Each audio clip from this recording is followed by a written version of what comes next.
This is the greatest and best song in the world. Tribute.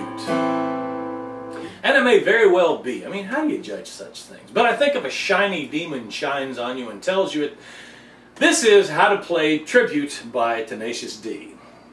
You'll want to reference a previous video in the links below to see how to do the neat hammer-ons that open it up and identify it. In fact, I was screwing around at a shop the other day and I played just that intro chord and somebody said, hey, that's a Tenacious D song. So obviously it's a definitive lick, so go learn it first and then come back here. Now, the main thing you need to perform Tribute by Tenacious D is panache. Jack Black's gift is that he can carry something like this off as though he really believes it and totally means it. If you perform it, you can't apologize for performing it. You have to do it with the same intensity and passion that he does, or at least try to. Okay, you probably know all these chords already, but let's go over them real fast. You can skip forward, it's a video. The A minor, first finger, second string, first fret. Middle finger, fourth string, second fret. Ring finger, third string, second fret. Play 5 strings. Now palm muted A5 is, in fact you can leave your hand there, but you want to lay this part of your hand on the strings up by the bridge and play so. All downstrokes just on those 3 strings. That's without the palm. That's too much palm. This is the palm up by the bridge, lightly touching the strings. For the G chord, we're going to leave out the first finger to make it easier to change chords later. Middle finger goes on the 5th string, 2nd fret. Ring finger goes on the 6th string, 3rd fret. Pinky curls up and goes on the 1st string, 3rd fret. Play all 6 strings. The F chord, not the F word, but the F chord, which makes some of you say the F word, but it's not that hard. Take your first finger all the way across the 1st fret. Middle finger goes on the 3rd string, 1st fret above the finger. Ring finger goes on the 5th string, 2 frets above the finger. Pinky goes right behind it on the 4th string, 2 frets above the finger. You play all 6 strings.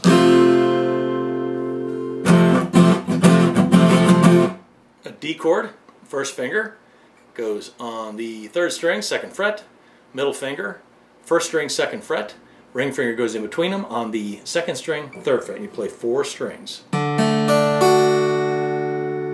the very end of it, there's an E chord. And there's 2 ways you can play it. You can play just regular first finger on the 3rd string, 1st fret.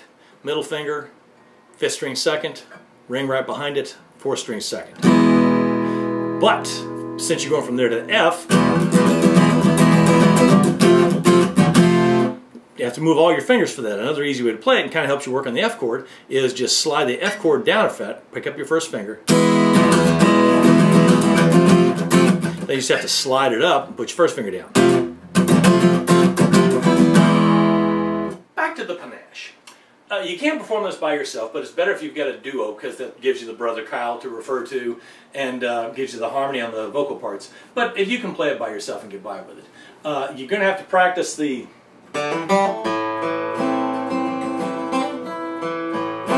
so that you can play that under the first couple of verses, which are sort of talking. I have a partner that sings it while I play those, so I don't have to do that. But if you, like I said, a partner makes it easier. For the A5, the demon voice is, if you have the voice for it, yeah, do a good character voice. Play the best song. However you want to do that. But you have to have a change there, a contrast. This song is all about contrast.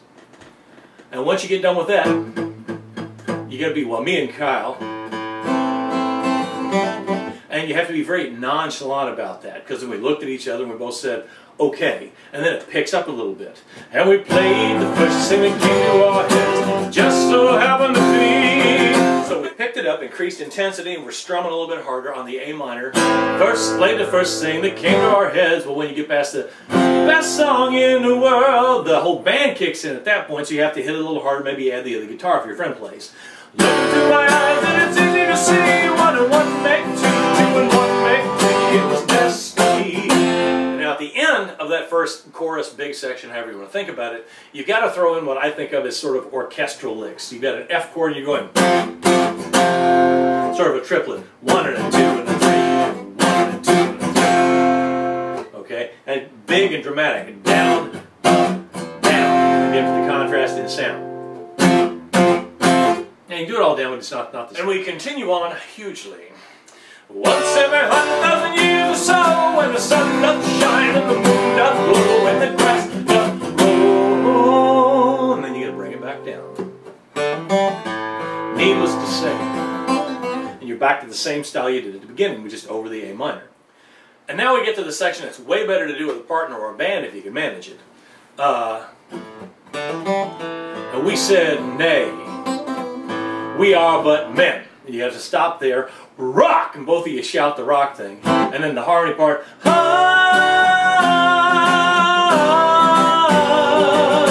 whoa, same like as before, whoa, this is not the greatest song in the world, no. Now, the vocals do kind of a weird thing there. He's singing sort of an A major chord, but the band is playing an A minor chord.